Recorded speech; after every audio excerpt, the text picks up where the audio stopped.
Welcome, everybody, here to the X-Bomb Sports Live Show. My name is Andrew Valentin, and I hope you are having a wonderful Thursday night. We are coming to you live from the Illinois Media School here in Lombard, Illinois. I hope you all are having a wonderful time. I hope everybody out there is staying safe, being healthy, all that good, fun stuff that we've all come to know and love these days. Of course, with me, ladies and gentlemen, is the wonderful gentleman that I always have by my side. He is the amazing, the impetuous Mr. Josh Auerbach. Josh, how you doing, bud? I'm doing great. How you feeling? I'm doing really good, man. I'm doing really good. I got some exciting stuff going on today, obviously. And, of course, we have Mr. Tom McKinney with us as well. Ladies and gentlemen, Tom, how you doing there, bud? I'm doing good, man. It's been a nerve-wracking weekend for me, but I survived it. Oh, yeah, absolutely. Absolutely. I have stories to tell. For sure. Well, Josh, we have some exciting stuff to talk about. So without further ado, man, I will let you sort of take this one away, if you will. No problem. So today we are joined by NHL and horse racing analyst who is phoning in. He works for NBC. He is Mr. Eddie Olczyk. Eddie, are you there? I am here. How are you doing, guys? I'm doing great. So it is me, Josh, who you already know, and then we are joined by the host of the show, Andrew Valentin. Nice to meet you, Eddie Olczyk. It's a pleasure. Nice to be with you guys. Thanks for having me. And Thank we're you. also joined by Tom McKinney. How you doing, Eddie? Good, thank you. So, first of all, we just wanted to obviously thank you for being on the show. And we just want to start off by asking, what was it like growing up playing hockey and then going all the way to playing in the NHL? Well, for me, I mean, growing up in the suburbs of Chicago and, learning to play hockey at the age of 6.5 and, just like anybody else, you get involved in sports or activities and, you fall in love with something, you get a passion for something. And for me, it happened to be hockey and baseball were the two things that really, that I really enjoyed. And I played hockey, it seemed like 13 months a year my whole life until I got to be able to play in the NHL. But, I had a lot of people that helped me along the way, a lot of hard work, a lot of support from my family, from my folks, all the coaches and managers and volunteers and, along the way. But it was something that, I really didn't think about, playing professionally until I was probably, maybe 12 or 13 when I realized that I had a gift. And at that time, to give you guys a little history lesson, I mean, back when I was playing youth hockey, a long time ago, I mean, it was, the aspect of not a lot of American-born players playing in the NHL. Not a lot of kids from Chicago, where I grew up, played hockey, let alone made it to the NHL. So the numbers were predominantly for Canadian-born, or some American-born players came from Minnesota or Massachusetts. And other than that, it was it was not the norm to be an American-born player to play in the NHL, let alone be from Chicago. So. At that time, I think in the mid-'70s, there was only, I think, like 3% of the players in the NHL were American-born. When you look to today, American-born players are high in the 28 to 30 percentile of the NHL, which is just absolutely an incredible number when you think about from the mid-'70s to 2020. So for me, it was a dream. All I ever wanted to do to get a chance to play for the Blackhawks, because that was my favorite team, and I was lucky enough to be drafted by them in the first round back in 1984, and as the third overall pick, and played a lot of games and played in a lot of different places. I played my first game with the Blackhawks. I played my 1,000th game with the Blackhawks, and eventually played my last game with the Blackhawks. So I lived a dream, got a chance to play for my favorite team, but was able to play in a lot of different places. I'm proud to say that I also won a Stanley Cup with the New York Rangers back in 1994. So very lucky to have played 16 years in the NHL. Eddie, Andrew here. I was wondering, in your entire NHL career as a player, was there ever a player that you felt that you just loved to kind of play against and go against? Was there ever that guy that you just couldn't wait to kind of just go up against? Not so much, say, a rival, but just a guy that you really enjoyed kind of matching up with?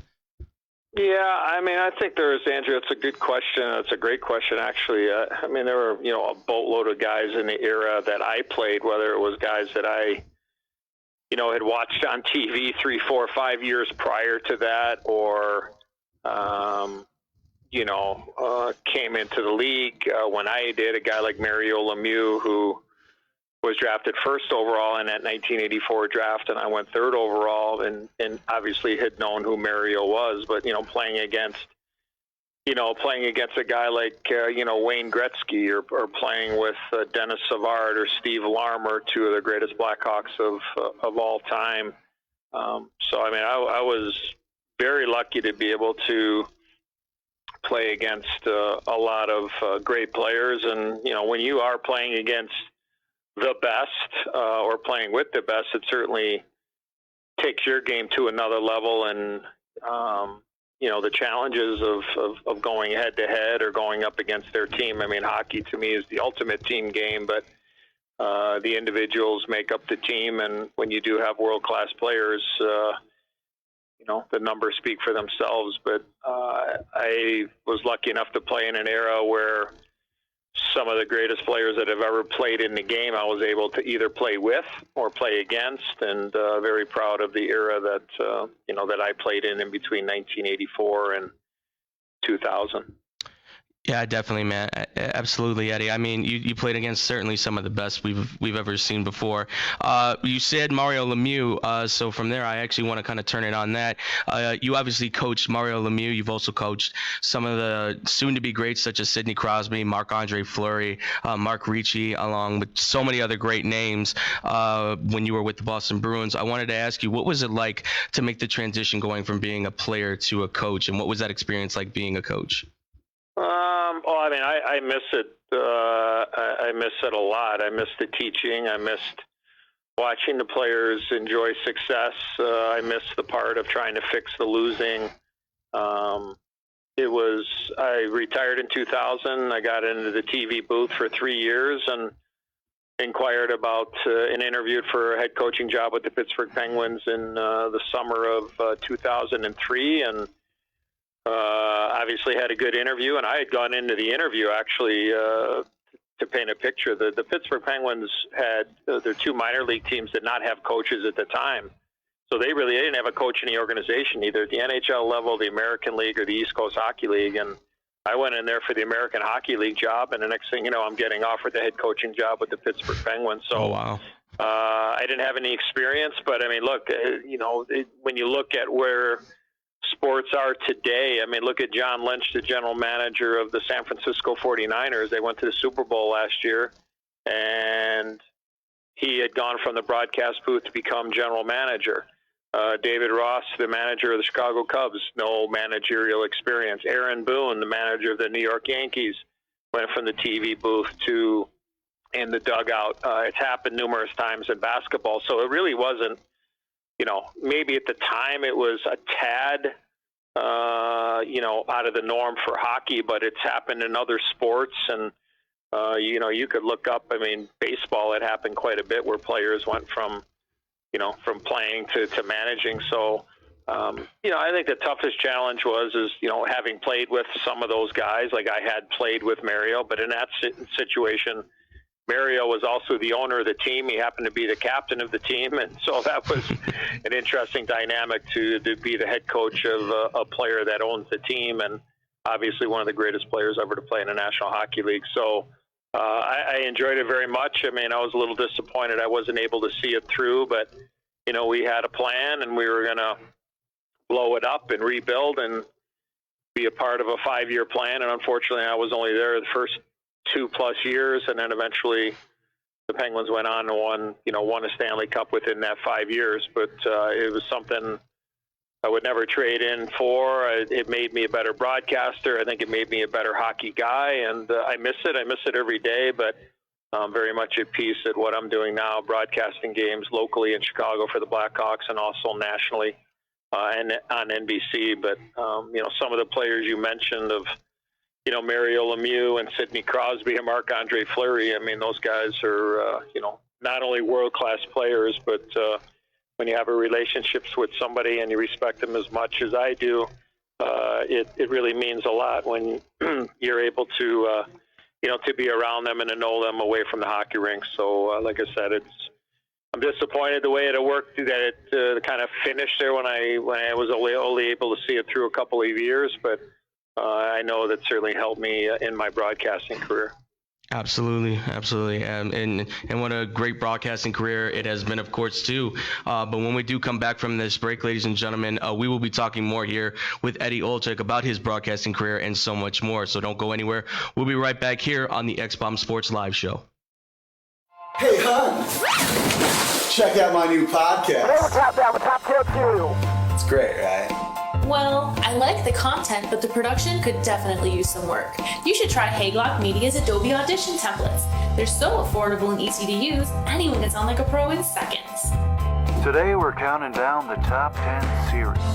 What kind of witchcraft is this? Go to hagelockmedia.com now to get a podcast or vocal production template for $35 each, or both for $60. From the very beginning, mediocrity wasn't an option.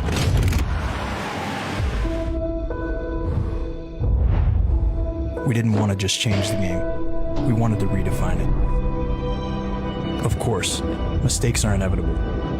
Yet trusting in our mission, with unwavering desire, we push on.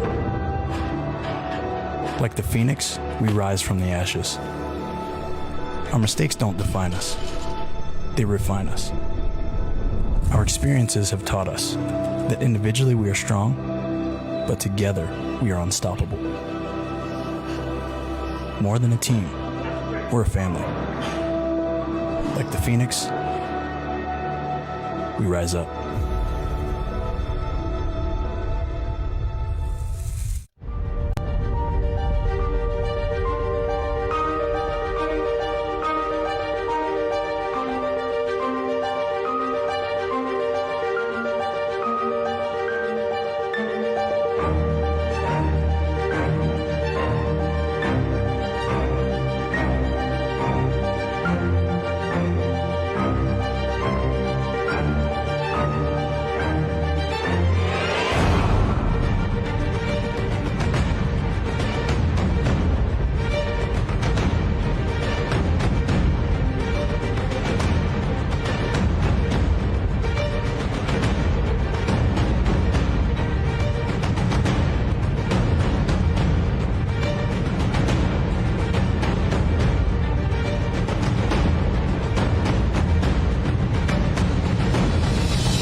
Welcome back, everybody, here to the X-Bomb Sports Live Show. I'm still, of course, Andrew Valentin. This is still Josh Auerbach, and that is still, of course, Tom McKitty, unfortunately. But we are still here with all of you talking to the great and wonderful Eddie Olczyk, ladies and gentlemen. And without further ado, Josh, I will turn it to you now to start off this second half. Thank you, sir. So, Eddie, you started broadcasting when you were a player. You've done everything from horse racing to the NHL. What was the experience like of being a player while starting broadcasting? And if you could, what is one of your favorite moments from broadcasting that you remember? Wow. I think I always kind of felt, as I got into being a player and doing interviews and being a big fan of the game, is that I always felt that I would, have a life after hockey, after playing in the game as far as broadcasting. And I was able to do that, for the last 3-4 years of my career while I was still playing, being an active player. And then, being an analyst during the playoffs, and then it helped prepare me for, once I finally retired. So, I've been super lucky and blessed to work with just so many great broadcast partners over the years, whether it was my time in Pittsburgh with the legendary Michael Lang for 3 years, working with the great Pat Foley here in Chicago for the last 12 years as his partner on the local TV broadcast on NBC Sports Chicago, or the legendary Doc Emmerich, who just hung up the microphone and retired, and we were partners for 14 years on the national stage and doing the biggest games for the NHL and also working Olympic Games together. So I think the relationships that I've developed, the people that I've been able to work with, I mean, those 3 gentlemen that I work with are all Hockey Hall of Famers. I mean, I didn't even mention I work with Bob Miller, the longtime voice of the LA Kings. Bob was there for, I think, 43 years with the LA Kings. I was able to, do games with him. Sam Rosen, the voice of the New York Rangers. I did games with Sammy. So I've been very, very lucky. As I've told all of them, you guys have sore shoulders and backs for carrying me around as much as you have over the years. But it is the relationships, it is the trust factor of you're there to tell the story, not be the story. And I've been able to, lucky enough to just be in the right place at the right time and working with some of the greatest voices and the greatest people that we've had in the game. And, it's an intimidating chair to sit in when you are working with legends, and when you hear their voice, it's an important hockey game. But for me, it's always been about the relationship, and it's always been about the people you work with. And it's fun to go to the work. It's fun to be around people you really enjoy and care for. And I've been very, very lucky, over the years to work with some of the greatest in the game. Well, Eddie, this is Tom. I know one of my favorite weekends in May isn't just NHL playoffs. It is the Kentucky Derby, and you are a big name when it comes to horse racing, especially in the broadcasting world. What got you into broadcasting horse racing? Well, I mean, as a kid, I went to the racetrack as a kid when I was 12 or 13 years old, and just fell in love with the equine athletes, these 1,200-pound animals, cruising down the racetrack at 35 miles an hour and having some crazy humans on the back of them, trying to stick handle their way through the track and win a race. So, I mean, I've always been a horse racing guy. And eventually in 2014, my boss at NBC Sports, Sam Flood, gave me an opportunity to be a part of our racing family, our horse racing family at NBC. And, it was after a bunch of years of asking him. And again, I've been with NBC since 2006. So, I mean, I had asked him for, I think, 7 straight years of hey, if there's any open spot, or if you ever need anybody to add to the horse racing team, I'd love the opportunity. And, he pretty much gave me the Heisman pose every year for 7 years. And then eventually he just said, hey, we'll give you a chance. And I've been with our team now for the last, I guess we're going on 6 years now. And just great people, great leadership with Rob Hyland and Lindsay Schanzer, and Billy Matthews, our main, producers, and our head people on the horse racing team there. And again, we have terrific talent and great people to work with. So it's always been a part of my life, and to get a chance to do it on TV. And, look, you put your picks on the line. Sometimes they run real well. Sometimes they don't run well, but that's all a part of handicapping and picking horses and having an opinion. So I've really enjoyed it, and I think it's helped my broadcasting. I think it's helped my hockey coverage, and just very lucky to be a part of the horse racing team at NBC. And it's a lot of fun to be a part of those big races, in any setting, let alone the Triple Crown in a normal setting in May and into June. I know you've helped me win a little bit of money, and I know you've helped Andrew win some money. Oh, yeah. With the horse racing. Absolutely. But getting back to hockey a little bit, I know it was a weird playoff run this year, especially for the media side. What was your experience with the media and with the bubble, being in it, not being in it, and how do you think it was run this year? Well, I think it was great. I look at to be able to pull it off to finish the season was just incredible. I thought the commissioner, Mr. Bettman, Gary Bettman, and Bill Daly, the deputy commissioner, the board of governors, all the owners, the players, the return to play committee, the medical professionals, the trainers, coaches, everybody involved to be able to pull it off. I mean, it was pretty incredible, and I think it was very entertaining. I wasn't in the bubble to start, but I was there to finish. I was in Edmonton for, I think, 30-some days, and, it was pretty much the hotel, a little courtyard to go outside, and the rink. That was it. I mean, that was pretty much it. You tested every day.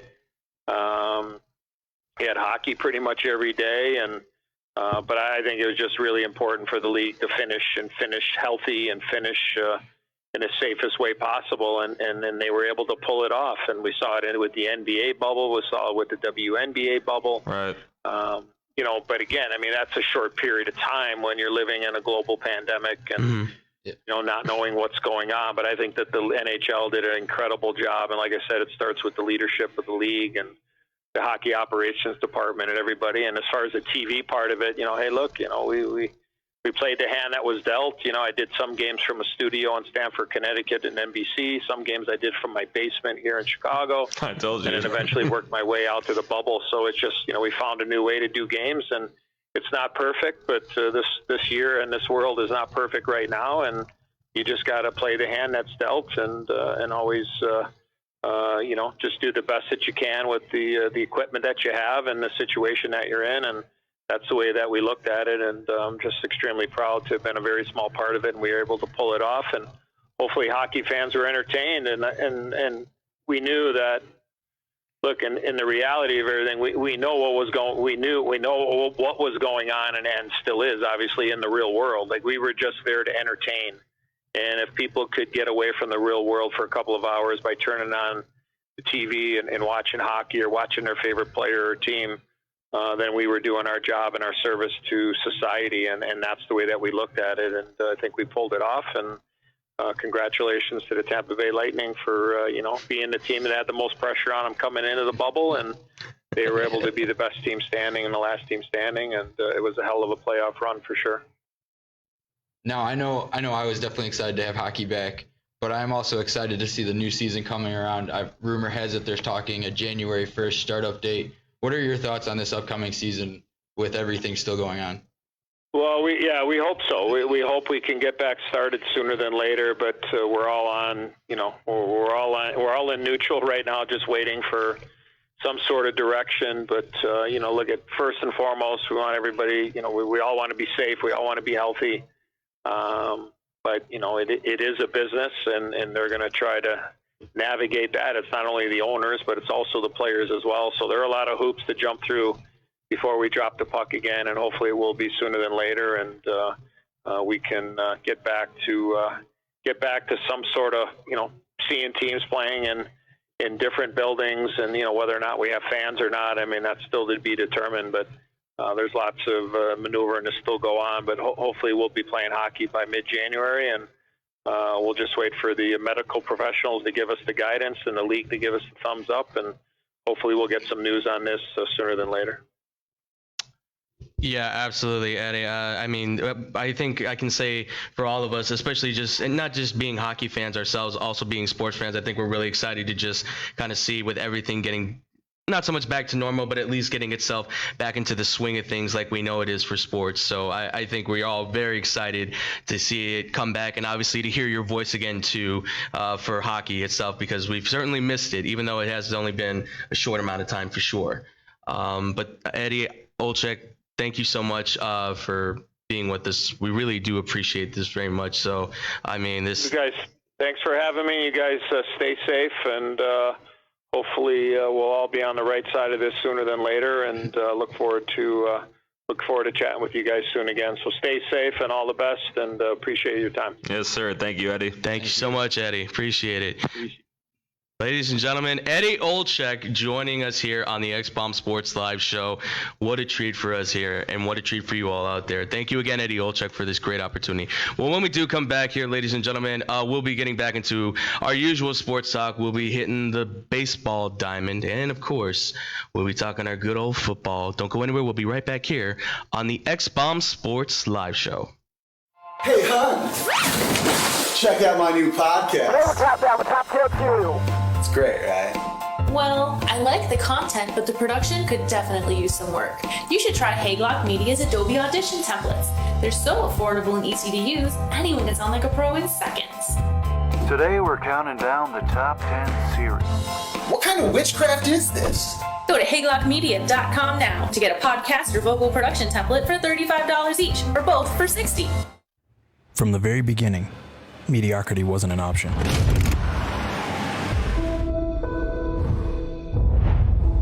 We didn't want to just change the game. We wanted to redefine it. Of course, mistakes are inevitable. Yet trusting in our mission, with unwavering desire, we push on. Like the phoenix, we rise from the ashes. Our mistakes don't define us. They refine us. Our experiences have taught us that individually we are strong, but together we are unstoppable. More than a team, we're a family. Like the phoenix, we rise up.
Welcome back, everybody, here to the X-Bomb Sports Live show. I hope you all have really enjoyed that first half of the show. That was something, man. Eddie Olczyk, an NHL broadcaster, a legend, a Hall of Famer himself, ladies and gentlemen, was on this show for the first half, so obviously make sure to go check that out. But, of course, ladies and gentlemen, we are back to the normal state. We've got sports we've got to talk about here. So, boys, you ready to jump into this? Ready. Yeah, let's go. Let's do it. Well, ladies and gentlemen, to start this second half off, we do have to talk about baseball. That's right. We got to get back to Major League Baseball because, as you know, the awards are starting to drop out left and right. Some of us are very happy and excited. Other of us have some thoughts. We will get to them very soon. But let's just jump right into it. So it has just been announced for the American League MVP. NL's been announced too. Has it been announced? Yep. All right. Well, let me get the American League, and then I'll let you break the NL League, shall we? Yeah, sure. So the American League, ladies and gentlemen, Jose Abreu is your MVP for the American League. Congratulations, Jose Abreu for the Chicago White Sox. Yeah, I know how you feel on the situation. Well deserved. Absolutely, well deserved. 317 batting average, 19 home runs, 60 an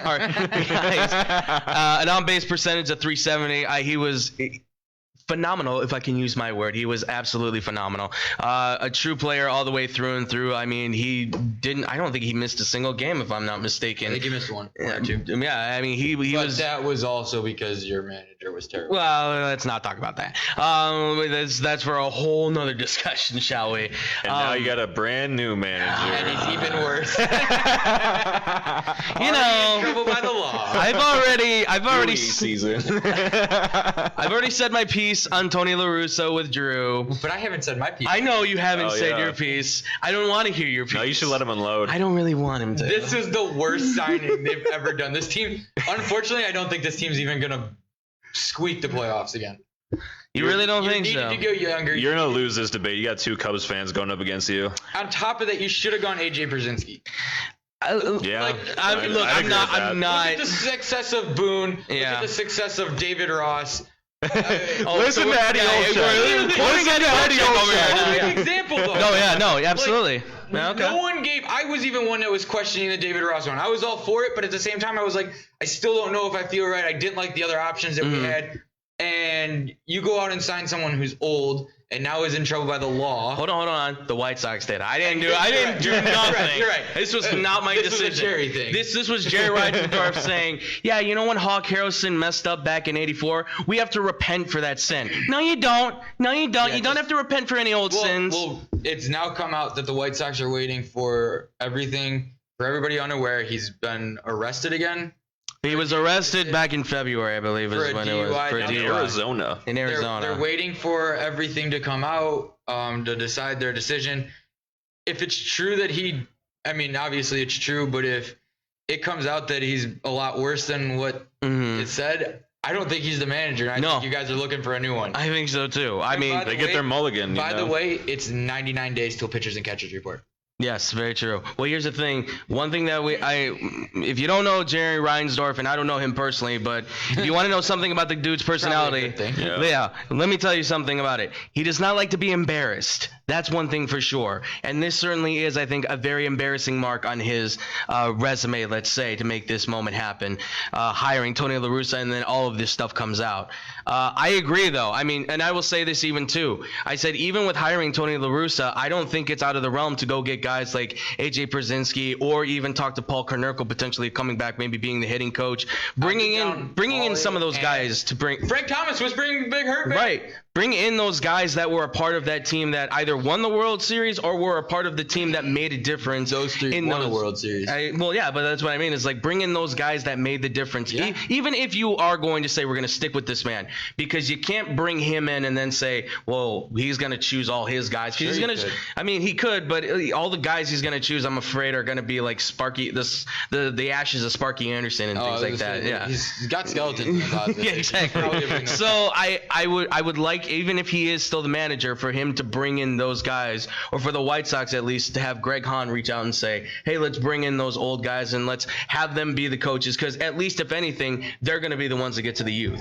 But obviously Abreu wins it. Tom, you want to break the news on the National League? Freddie Freeman of the Atlanta Braves wins the National League. I'm not really surprised by it. Yeah, I'm not either. Yeah. Josh, what are you feeling on it, man? First time winners. Yeah, I'm not surprised either, really. But who would, like, I don't know, be someone else that could win that instead of him? The NL, it was Manny Machado. Yep. Yeah, he did better than Machado. Mookie Betts. I would have given it to Machado, in all honesty. You do like your Padres. I do love the Padres. I'm willing them to the playoffs every year. I thought that was a tight race. Betts, Machado, and even Freeman. I thought they were all kind of tightly nipped because all of them made an impact. Here's my problem. They did. You take Mookie Betts off the Dodgers, are the Dodgers still a World Series champion team? Yes. Yeah, You take Machado off the Padres, are the Padres still a playoff team? possibly. But not guaranteed. It's kind of more of a question mark, certainly, with Freddie them. Freeman, yeah. you take him out of Atlanta. Atlanta's a Ronald Acuna, and that's kind of it. Yeah. But that's an And up-and-coming- Fried, excuse me. You Fried, got their an up pitcher. and coming team, so maybe not playoffs, but they're still good. Right. I mean, really, realistically, I hate the MVP. We've debated this before. I absolutely hate it. If you're gonna give it to an MVP, honestly, I agree with the Jose Abreu MVP.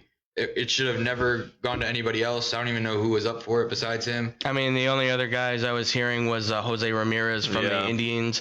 There was also, for a while there, Tim Anderson was there, but then obviously he had a drop off. Yeah, I don't want to hear about your thoughts on him anyway. So, but you know, it's I mean, look, Abreu doesn't surprise me. Freeman, though, I mean, that was a tight-knit race. It could have gone any way. It literally could have gone between Freeman and Machado. Yeah.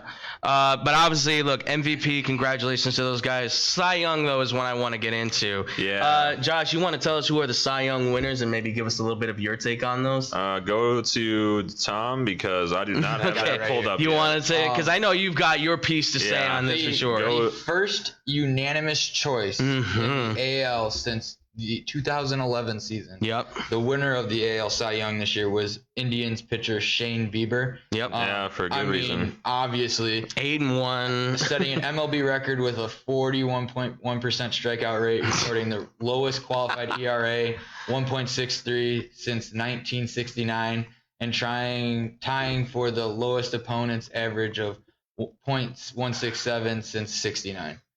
It's insane. He's insane. He went crazy. No argument there. Yeah. Oh, yeah. I have no argument. That was easy. My big argument is the next one. Yeah.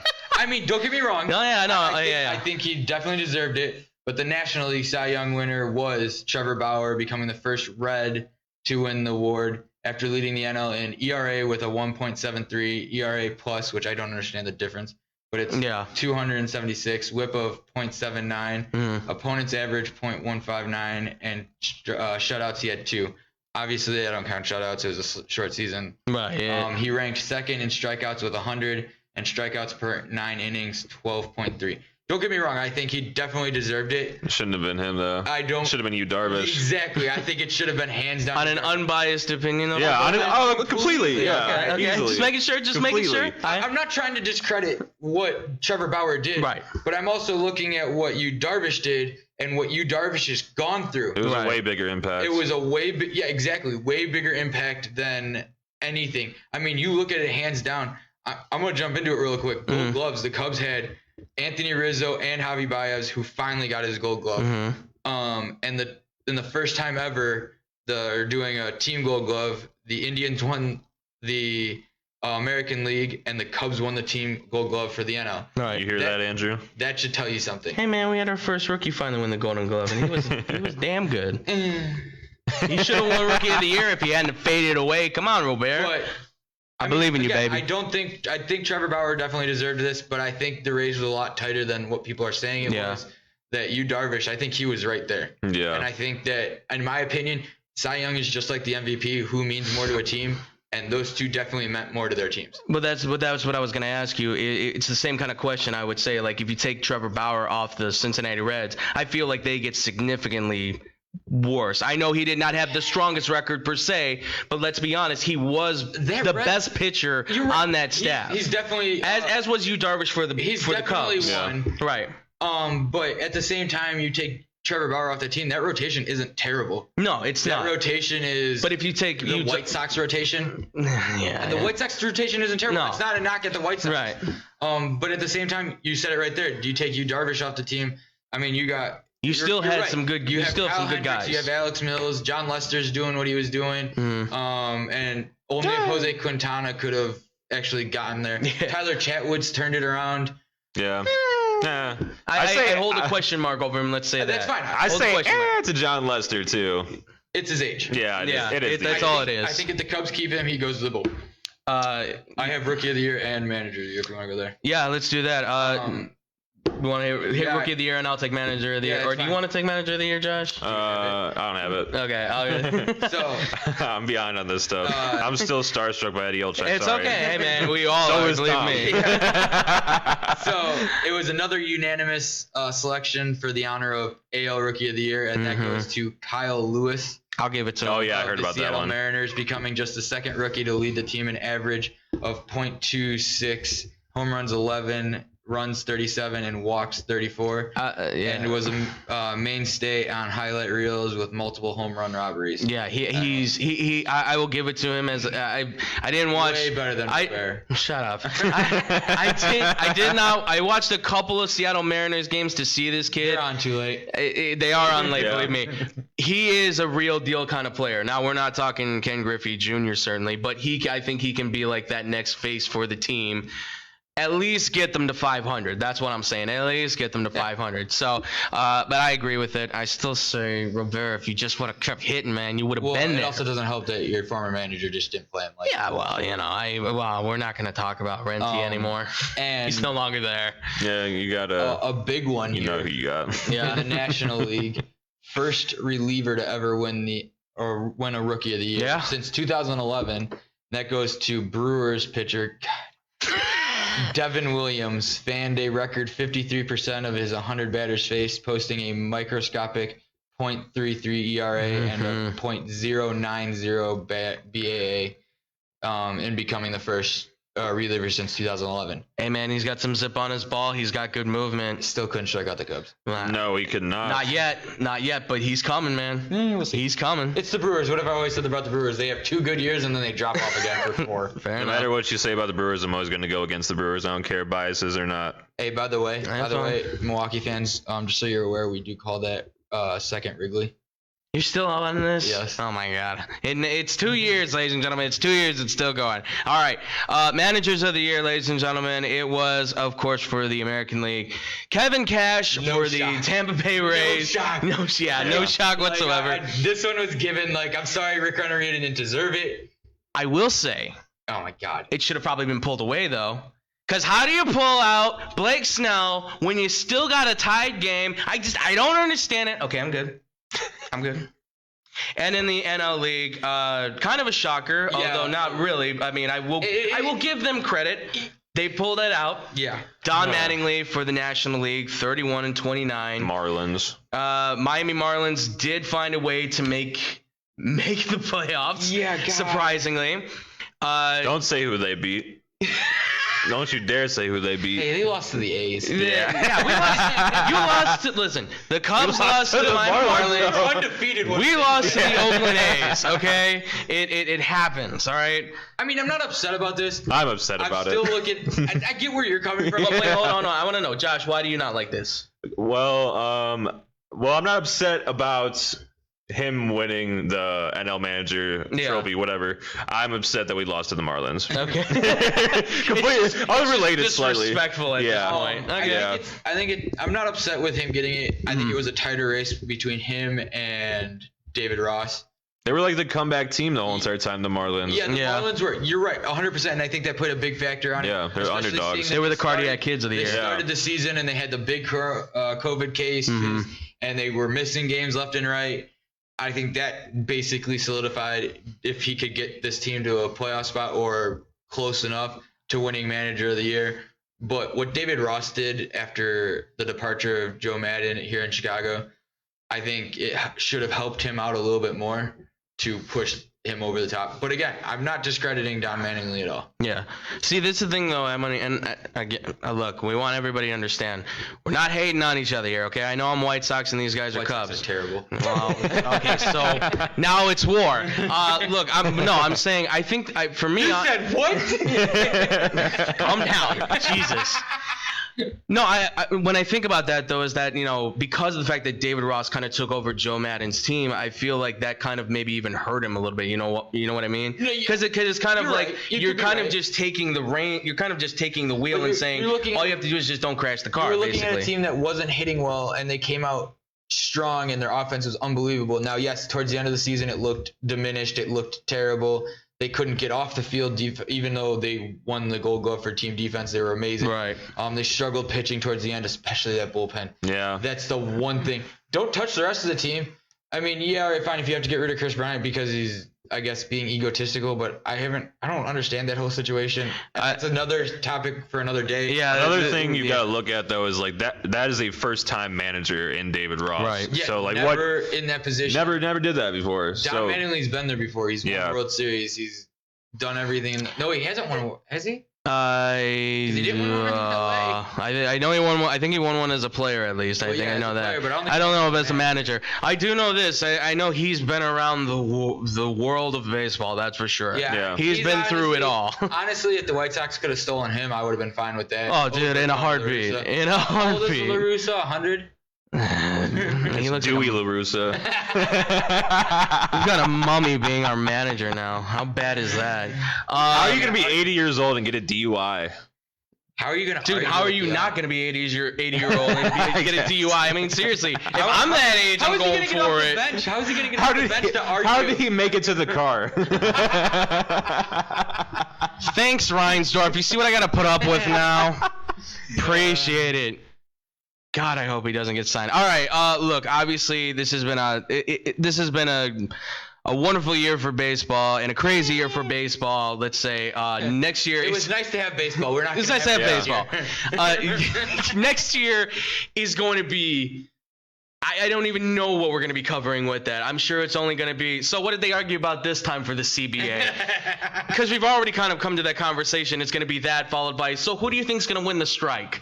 So I don't want to put any omens out there. It just feels like that's the way it's going to float at this point, unfortunately.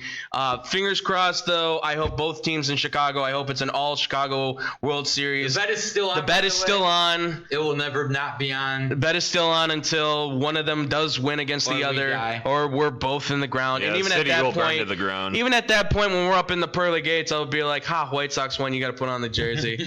And then he'll go fly away into the cloud at the very top that's got the milkshakes. Hey, and by stuff. the way, if anybody wants to buy me a PS5, I will wear any rival team's jersey except. Oh, you're stealing my thing, huh? Stealing my thunder. Yeah, if you buy me a PS5, anybody out there, I'll say whatever you want about whatever sport you want. Andrew's got to talk Notre Dame all day long. You gotta buy me it then. We can be bought. Any type of plug that you want will be like if you give us a PS5, we'll give you any plug you want. This is horrible. Now, if you buy me both systems, I'll give you my shit on the show. All right. No more bribery on this show. All right. We can be bought. Moving on away from Major League Baseball, ladies and gentlemen, to end this one off, of course, it's college football. I'm just gonna leave. Can I just leave the studio? I want to leave the studio. Number 2, baby. I knew this was coming. I really So did college football, ladies and gentlemen, as we always do, of course. What did you say? I can't hear you anymore. Yeah, I'm sorry. My eardrums have been popped. Shattered. Yes. My ear's bleeding. As we always do, we will have our picks for you guys for the bowl games, and of course, we will have our top game picks for the week as well. So I guess I will give it to this man here, Tom McKinney. The human siren machine, as he gives you his bowl predictions. Blairow, take it away, by all means. In the Outback Bowl, Banagaru has Indiana versus LSU, and Schlierbach has Wisconsin versus Arkansas. Okay. I can put up with that, I guess. The Vierbo Citrus Bowl, Banagaru has Northwestern versus Auburn, and Schlierbach has Indiana versus Auburn. Interesting. Okay. By the way, I really want to throw this out there real quick. Indiana's a sleeper team. You think Watch so? out for them, yes. Okay. In the Capital One Orange Bowl, Banagaru and Schlierbach both have just flipped positions. Banagaru has Florida versus Miami. Schlierbach has Miami versus Florida. Okay. Same thing for the Fiesta Bowl, except they both have Oregon versus BYU. Go Ducks! Just obviously flipped. Go Ducks! You root for a different team every week. No. I'm stuck on the Ducks now. Stuck on the Ducks now? It's the jerseys. It is the jerseys. Nike jerseys. Chick-fil-A Peach Bowl. My bad. The Jesus Chicken. There you go. They both have Cincinnati versus Georgia. In the Goodyear Cotton Bowl Classic, Banagaru has Oklahoma State versus Texas A&M, and Schlierbach has Oklahoma versus Texas A&M. And in the Rose Bowl, mute his mic. Banagaru has number 2 Notre Dame versus Ohio State. She muted you already. And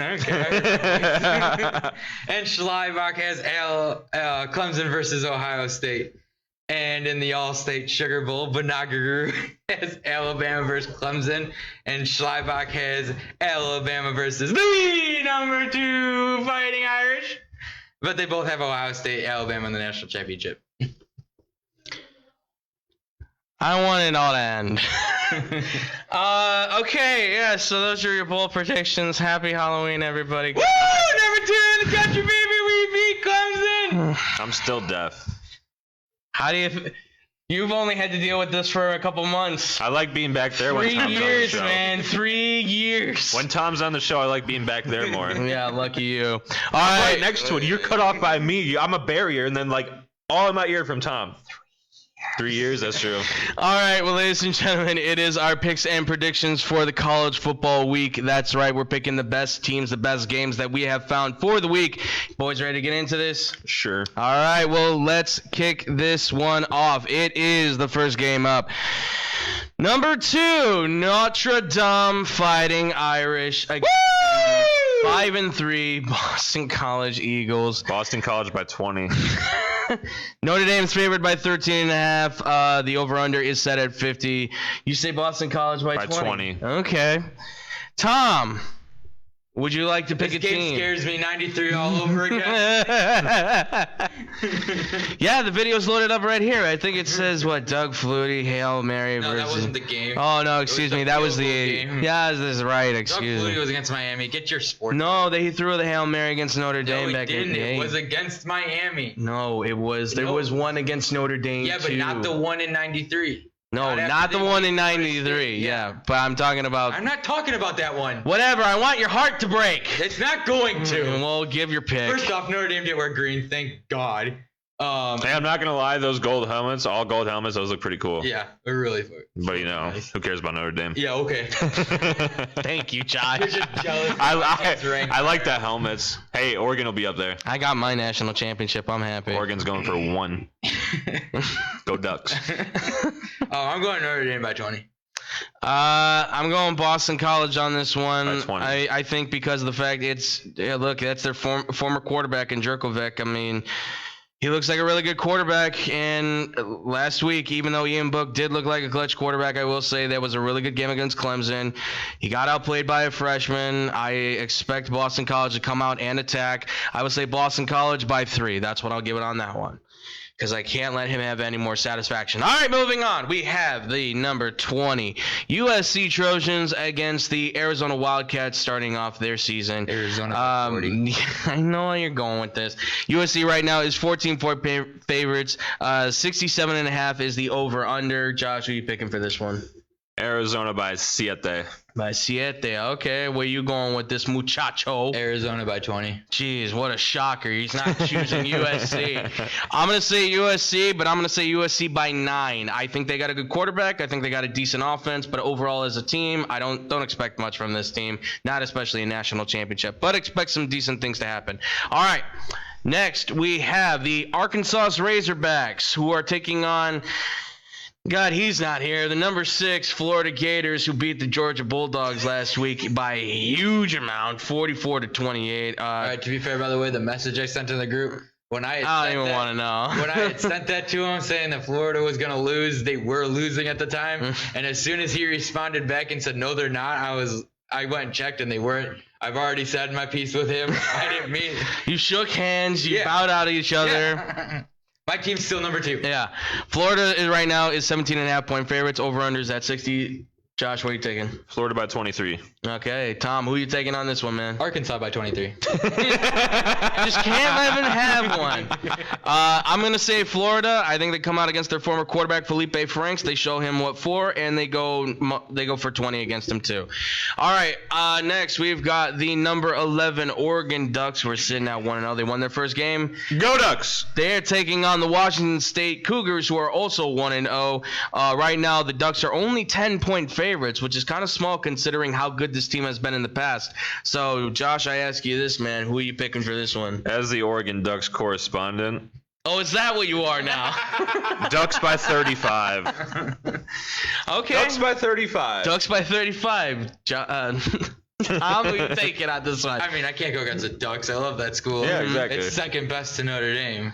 But yeah, Oregon by 36. Okay. I think gotta one up me, huh? By exactly 1. we're playing The Price is Right. Okay. God, I'm gonna say Oregon. I say by 7. I think this is gonna be. That's it. That's all you get, my Ducks. Wow. Hold on. Wow. Sacrilegious. Get out. Get out. Just because it's your our team's show not now. Playing again. Yeah. I don't like this this game's anymore. postponed. You're gonna lose to Bama anyway. Shut up. Listen. I think it's going to be a shootout. I think it's going to be a good game, but I will give it to Oregon. I think they can win this one by a touchdown. I still like their program. I just think that they need a little bit more of a redo over with some of their pieces. I think they need a little bit of help. All right, next we've got the number 19 SMU Mustangs against the Tulsa Golden Hurricane. Right now, the Golden Hurricane are actually 2.5-point favorites against the ranked SMU Mustangs. Over/under set at 64. Josh, who are you picking for this one, man? SMU by 6. SMU by 6. Okay, Tom, who are you going with, man? SMU by 6.5. See, I'm not Cameron. You don't have to do this to me. He's not here to do this. Okay. Yeah. He would have been on the show anyway. It just would have been you and Andrew. You guys don't stop fighting in the back of the car. We're not going to McDonald's. Come on! I'm actually going to go with Tulsa on this. I'm actually think they're going to be able to pull it out 2.5. I'll give it to them. I think Tulsa by 2.5. They get the upset. All right, next we've got the Wisconsin Badgers, right now ranked number 13 in the country, taking on the unfortunate 1-2, no longer ranked Michigan Wolverines. Sorry, Drew. Sorry, Drew. I'm not. Right now, Wisconsin's 4.5-point favorites. The over/under set at 53.5. Josh, who are you picking, man? Wisconsin by 10. Tom, who are you picking, man? Wisconsin by 20. I'm gonna go with Wisconsin by 14. I'm gonna match the middle there for these guys. So I'm gonna say Wisconsin. Sorry, Drew. Michigan's just not looking very good. And Fire Harbaugh. We don't want Jim Harbaugh as the Bears coach. That was a laughable article. Whoever said that. I can't believe somebody made him the number one choice as a coach. You make my head hurt. All right, next we have the number 23 Northwestern Wildcats. They are currently undefeated against the undefeated Purdue Boilermakers. The Northwestern Wildcats, however, are only 3-point favorites in this game, and the over/under is set at 50.5. Josh, who are you picking for this one, man? I'm going to say Northwestern by 1. Okay, Northwestern by 1. Tom, who are you going with this? Northwestern by 2. Fine, I'm going to say by 3. Purdue by 3. I think they cover on the +3. How about that? Since we're all going to be children. It's Tom, not me. It's very true. It's very true. It's Tommy McKinney now. All right. Well, ladies and gentlemen, that's going to do it for our picks. Unless you have any more that you would like to throw in. We forgot one. Which is? Number 22, Liberty versus Western Carolina. Okay. There is no spread. There is no over/under. Yeah. All right, Liberty by 50. I'm going Liberty by 80. I'll take the sensible number. Liberty by 17. How about that? Still a big number. Are we doing story time now? What? Are we doing story time about how crazy the last 2 minutes in overtime was for me? No. We gotta go. Enough time here, we gotta go, man. No, who's gotta go to class? I gotta go to bed. Yeah, he's gotta go to bed. And we gotta get out of here. Thank you guys all so much for watching. This has been an amazing show. We really do appreciate everybody for being able to be a part of this. Obviously, we want to thank, again, Eddie Olczyk for being a part of this. Thank you, Eddie. Thank you so much for coming on the show. We hope to talk to you again very soon. It was a blast. Hopefully in person. Absolutely. Hopefully we can do this in person when all this craziness has died down. And hopefully, guys, we will have more of that for you, too. We are currently working on that stuff by the bushel. We are asking people left and right. If you know anybody, please, by all means. Our way, we'd love to do more interviews. Absolutely. But ladies and gentlemen, we got to get out of here. So Josh, by all means, man, where can they find you? They can find me at Josh Auerbach 16 on Twitter. There you guys go. Make sure to go follow. That's all I want to tell them about. He's a secretive man, ladies and gentlemen. That's why I wear these glasses. He is taken, unfortunately. I am taken. Trust me, I tried. Tom, where can they find you? See, you get dirty looks. I know. You might want to run. She will beat you up. Don't hurt me, please, Hannah. She will beat you up. I know. I'm only joking. Tom, where can they find you, You can bud? find me at McLovin6093 on TikTok, Twitter, and Instagram, which I don't know why I still have a Twitter. You can also use McLovin6093 at the Beard Struggle, where if you want to smell like a Viking, want to look like a Viking, but look a lot better than a Viking, because obviously you're going to keep that beard nice and clean. That's where you want to get all your stuff. And you know what Vikings like to do? They like to work out. And what do they need when they work out? They need FNX Fit, ladies and gentlemen. That is right. FNXFit.com is a wonderful website where you guys can get all your wonderful proteins, vitamins, and CBDs and greens and so much more. They can help you with your workouts, get big and strong and milk mean and long. So if you guys want to get all that stuff, you guys can go to FNXFit.com, put that in your cart, and hey, why not get a shirt? Get some, oh my God, I'm blanking. Get some socks, get some hats. I mean, they have everything that you need for your workout and more. And once that's all in your cart, make sure to use the code XBOMB, that's XBOMB, and you guys will get 50% off on all of your purchases. It is Greatness for you. My God, I screwed that You'll up. get there.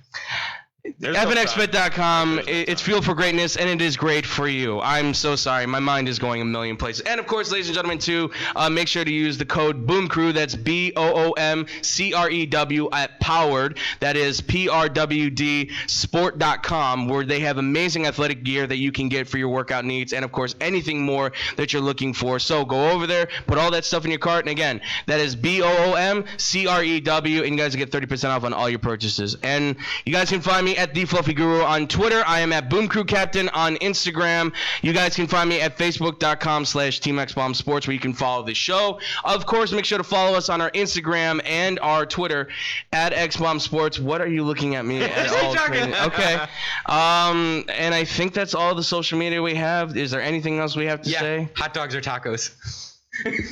Okay, well, with that, ladies and gentlemen, I'm going to go jump out of a window. We'll see you guys next week on our regular scheduled show, hopefully. Tom may not be here because I may have killed him by then, but if not, thank you all so much for watching. Thank you all so much for the support. And as always, much love. Peace out, Boom Crew.